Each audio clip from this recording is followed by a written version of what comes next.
An haifi sa Ahmadu Bello Sardaunan Sakkwato kuma firimiyan jihar Arewa na farko a shekarar 1910 a garin Raba ta jihar Sokoto a yanzu.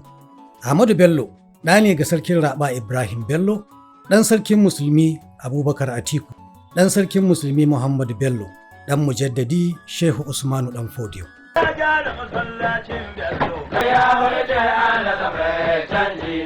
Ya fara karatunsa na addini a gaban iyayensa tun yana ɗan ƙarami. Ya nuna ƙwazo wajen karatun Alƙur'ani da fannin shari'a da kuma hadisi. Ahmadu Bello ya halarci makarantar Provincial ta Sokoto. Daga nan kuma ya tafi Katsina Training College, wacce yanzu ake kira Kwalejin Barewa da ke Zaria. A wannan lokaci, ɗalibai 'yan uwansa na kiransa da Ahmadu Raba. Wasu kuma suka yi masa laƙabi da Gamji saboda girmansa da dogaro da shi da wasu ɗalibai 'yan uwansa suke yi. Ahmadu Bello ya kammala karatunsa a Kwalejin Katsina a shekara ta 1931. Bayan kammala karatunsa ne ya fara koyarwa a makarantar Middle ta Sokoto.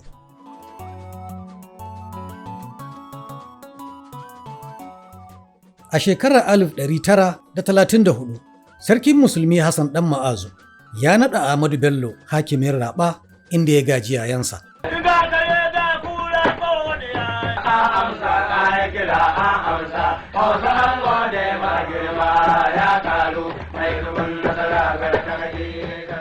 A shekarar 1938 kuma, an yi wa Ahmadu Bello ƙarin girma, aka kuma kai shi yankin Gusau a matsayinsa na jami'i mai kula da yankin, kuma ɗan majalisar sarkin musulmi.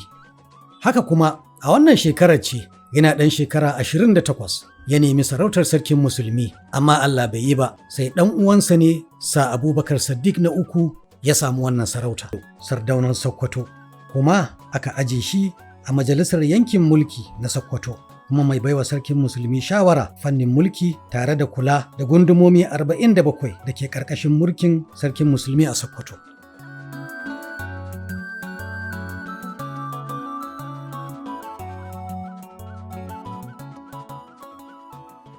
A shekarar 1944, an maida Ahmadu Bello Sardaunan Sakkwato fadan sarkin musulmi a matsayin babban sakatare mai kula da harkokin mulki.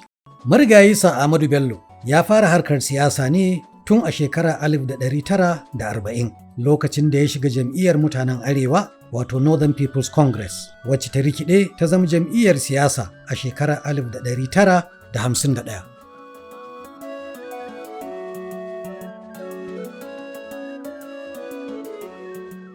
A shekarar 1948, sa Ahmadu Bello ya tafi ƙasar Ingila don ƙaro ilimi a fannin mulkin ƙananan hukumomi.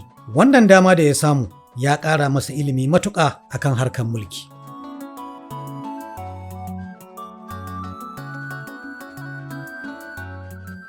Bayan dawowarsa daga ƙaro ilimi a ƙasar Ingila, an zaɓe shi ya wakilci lardin Sokoto a Majalisar Wakilai ta Najeriya ta Arewa. Murya Ahmadu Bello ta yi amo a wannan majalisa ainun, inda ya tsaya tsayin daka akan kare muradun al'umma. Ya samu goyon bayan sauran 'yan majalisa 'yan uwansa ta hanyar tuntuɓa. A wannan lokaci ne kuma, saboda ƙwazonsa aka zaɓe shi ya zama ɗaya daga cikin 'yan kwamitin da suka rubuta tsarin mulki na Richards, wato Richards Constitution. Gudunmuwan da ya bayar wajen rubuta wannan tsarin mulki ta sa ya samu gagarumin yabo daga arewacin Najeriya, inda aka umarce shi da ya jagoranci jam'iyyar mutanen Arewa wato NPC.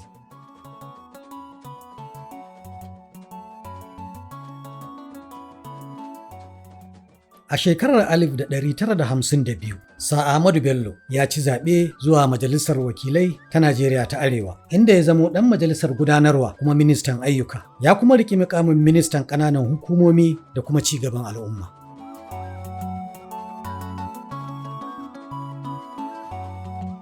A zaɓen shekarar 1959, sa Ahmadu Bello ya jagoranci jam'iyyar mutanen Arewa zuwa ga nasara, inda ta samu mafi rinjayen kujeru a majalisa.